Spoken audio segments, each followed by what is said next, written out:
अंबरनाथ शहरात परिवर्तनाचा नारा घुमला। चला, कमळाची बटणे दाबून नवे अंबरनाथ घडवूया, या घोषवाक्याने शहरात मोठी राजकीय हालचाल पाहायला मिळाली। भारतीय जनता पक्ष आणि Republican party of India Athawale गट यांच्या संयुक्त युतीकडून नगराध्यक्षपदाच्या उमेदवार चार्टर्ड अकाउंटंट तेजश्री विश्वजित करंजुले पाटील यांच्या नेतृत्वाखाली भव्य परिवर्तन पदयात्रेचे आयोजन करण्यात आले होते। भाजपच्या मध्यवर्ती कार्यालयापासून छत्रपती शिवाजी महाराज चौकापर्यंत काढण्यात आलेल्या या पदयात्रेत नागरिकांनी उत्स्फूर्त सहभाग नोंदवला। या पदयात्रेदरम्यान भ्रष्टाचारमुक्त आणि भयमुक्त अंबरनाथसाठी स्वाक्षरी मोहीम राबवण्यात आली। आता शहरात बदल हवा आहे, असा ठाम संदेश नागरिकांनी दिला। सामान्य नागरिक, महिला, युवक, व्यापारी वर्ग मोठ्या संख्येने या मोहिमेत सहभागी झाले होते। यावेळी नगरसेवक पदाचे उमेदवार ज्योती डोंगरे, मंजू धलाईश्वर्या, मोटेमलप्पा सांगोलीकर, रुपाली लठ्ठे, महेश मोरे यांच्यासह अनेक पदाधिकारी व कार्यकर्ते उपस्थित होते। यावेळी उपस्थित नागरिकांशी संवाद साधताना तेजश्री करंजुले पाटील म्हणाल्या, अंबरनाथचा खरा विकास हा पारदर्शक प्रशासन, प्रामाणिक नेतृत्व आणि जनतेच्या विश्वासावरच उभा राहू शकतो। विकास, विश्वास आणि पारदर्शकता हेच माझे अंबरनाथसाठी वचन आहे। या परिवर्तन पदयात्रेमुळे अंबरनाथच्या राजकीय वातावरणात नवचैतन्य निर्माण झाले असून येणाऱ्या निवडणुकीत ही लढत अधिक रंगतदार होण्याची चिन्हे स्पष्ट दिसत आहेत।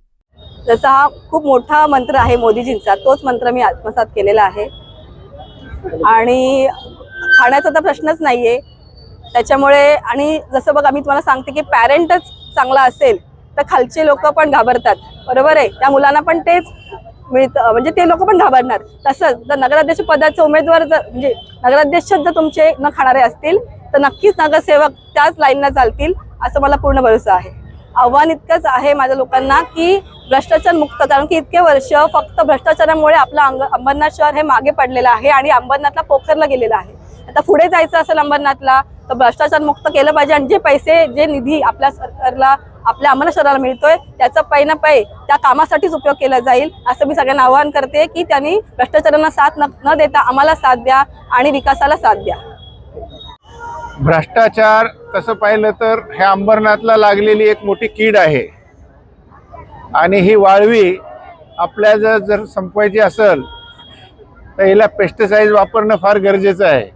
आणि पेस्टिसाइड म्हणजे मताच्या रूपाने जनतेने जनजागृती करावी आणि येणाऱ्या 20 तारखेच्या निवडणुकीमध्ये भारतीय जनता पक्षाला निवडून द्यावं, म्हणजे ही वाळवी संपुष्टात येईल।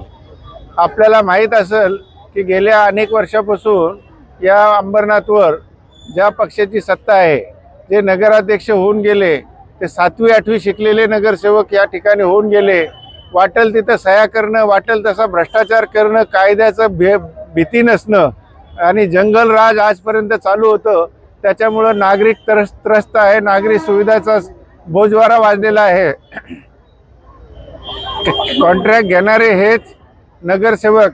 मग जनतेने आता ठरवायचं आहे की नगरसेवक निवडून द्यायचं आहे का कॉन्ट्रॅक्टरला निवडून द्यायचं आहे।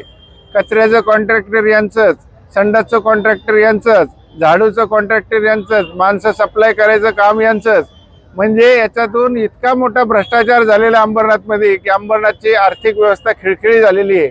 तेजश्री ताईंनी सांगितलंय सुमारे 700 करोड रुपयाचं बजेट असलेली ही आमची नगरपालिका, मग एक कोणाच्या हातात देणार तुम्ही?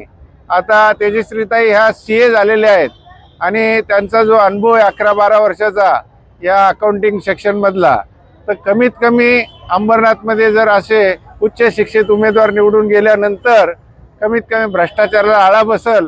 आणि एक 7वी 8वी शिकलेल्या याच्या इस्माकडनं का अपेक्षा करणार तुम्ही?